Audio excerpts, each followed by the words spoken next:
Good morning, boys and girls. It's Mrs. Berryhill, and I wanted to share with you our One School, One book for the month of April.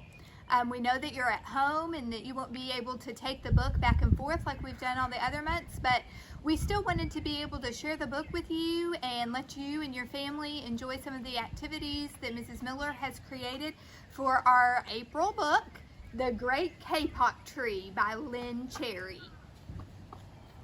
This is a tale of the Amazon rainforest, and it's one of my favorite books because it starts off with a map. And any of you that know me know that I love a good map and any book that has a map in it.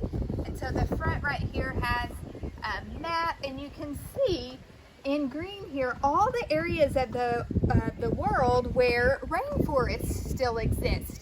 And the dark green are the areas where there is still rainforest, and the light green is areas where the rainforest has been depleted or have burned or been chopped down. And that's what this book is about, is what we can do to help. So I'm going to read to you The Great Kapok Tree by Lynne.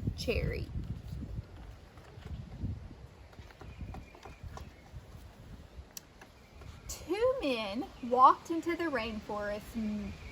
Moments before, the forest had been alive with the sounds of squawking birds and howling monkeys.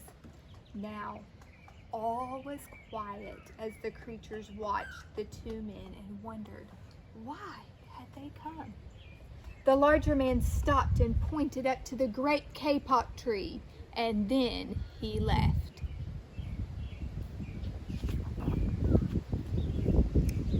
The smaller man took the axe he carried and struck the trunk of the tree.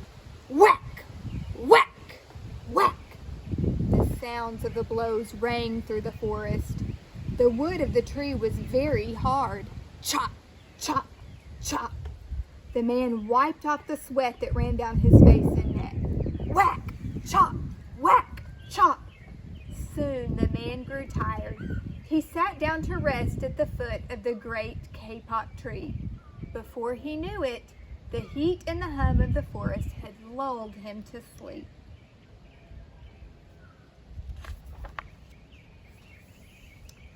A boa constrictor lived in the great kapok tree. He slithered down its trunk to where the man was sleeping. He looked at the gash the axe had made in the tree. Then the huge snake slid very close to his ear. Senor, this tree is a tree of miracles. It is my home, where generations of my ancestors have lived. Do not chop it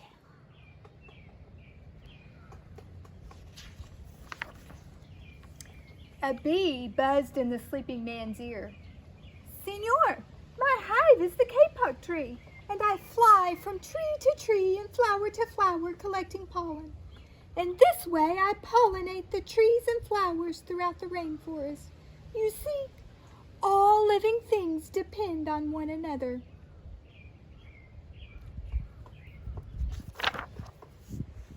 A troop of monkeys scampered down from the canopy of the kapok tree.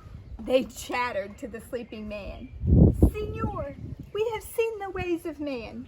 You chop down one tree, then you come back for another and another. The roots of these great trees will wither and die, and there will be nothing left to hold the earth in place. When the heavy rains come, the soil will be washed away, and the forest will become a desert.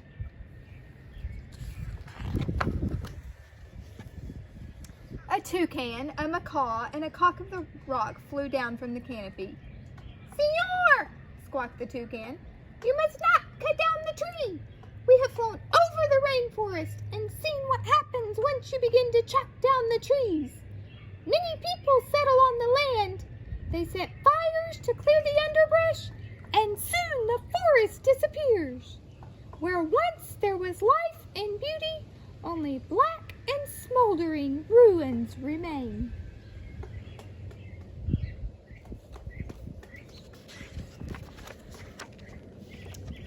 A bright and small tree frog crawled along the edge of the leaf. In a squeaky voice, he piped in the man's ear. "Senor, a ruined rainforest means ruined lives.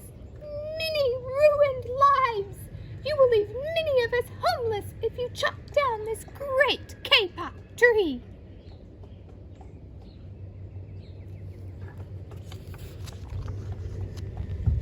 A jaguar had been sleeping along a branch in the middle of the tree. Because his spotted coat blended into the dappled light and shadows of the understory, no one had noticed him. Now he leapt down and padded silently over to the sleeping man. He growled in his ear, "Senor, the kapok tree is home to many birds and animals. If you cut it down, where will I find my dinner?"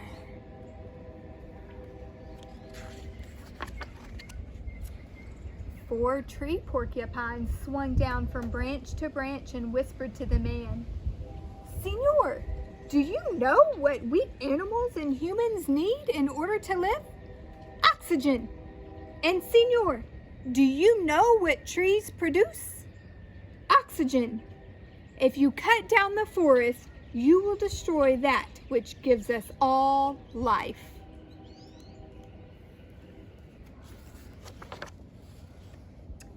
Several anteaters climbed down the kapok tree with their young clinging to their backs.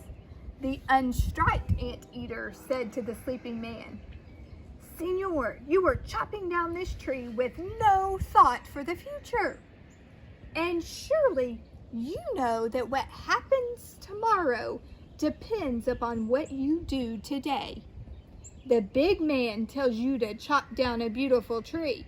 He does not think of his own children, who tomorrow will live in a world without trees."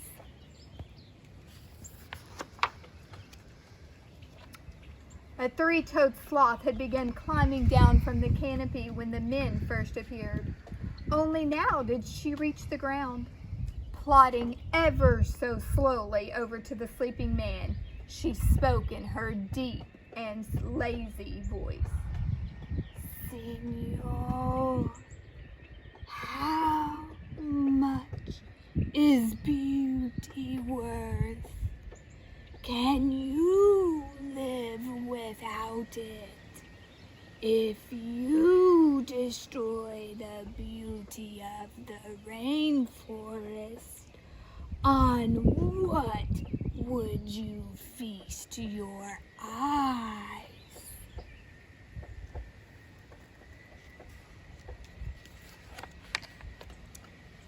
A child from the Yanomamo tribe who lived in the rainforest knelt over the sleeping man. He murmured in his ear, "Senor, when you awake, please look upon us all with new eyes."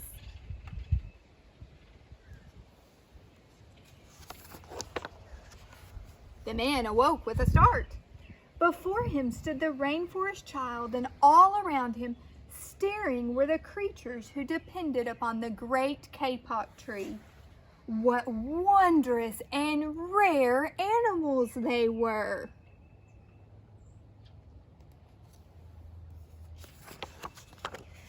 The man looked about and saw the sun streaming through the canopy. Spots of bright light glowed like jewels amidst the dark green forest. Strange and beautiful plants seemed to dangle in the air, suspended from the great kapok tree. The man smelled the fragrant perfume of their flowers. He felt the steamy mist rising from the forest floor, but he heard no sound, for the creatures were strangely silent. The man stood and picked up his axe. He swung back his arm as though to strike the tree. Suddenly, he stopped. He turned and looked at the animals and at the child.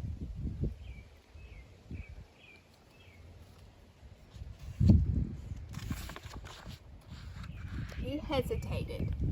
Then he dropped the axe and walked out of the forest.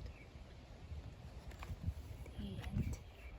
Isn't that a wonderful story, boys and girls, about the rainforest and all of the animals and different creatures? I love the illustrations and the pictures, and Lynne Cherry's adjectives and descriptives are so great in this book. If your family would like to have a copy of their own, Scholastic.com has The Great Kapok Tree on sale this week. It's one of their featured books, which just really was neat for us here at Northside. So you can go there and order that, or you can just come back and watch this video over and over and enjoy The Great Kapok Tree with your family. Your teachers will be sending out a s'more newsletter that Ms. Miller has created with lots of activities that you can do together as a family that go along with The Great Kapok Tree. So we hope you enjoy this month's One School, One Book, and we look forward to seeing pictures and hearing on Zoom about all of the adventures that your family has with this book.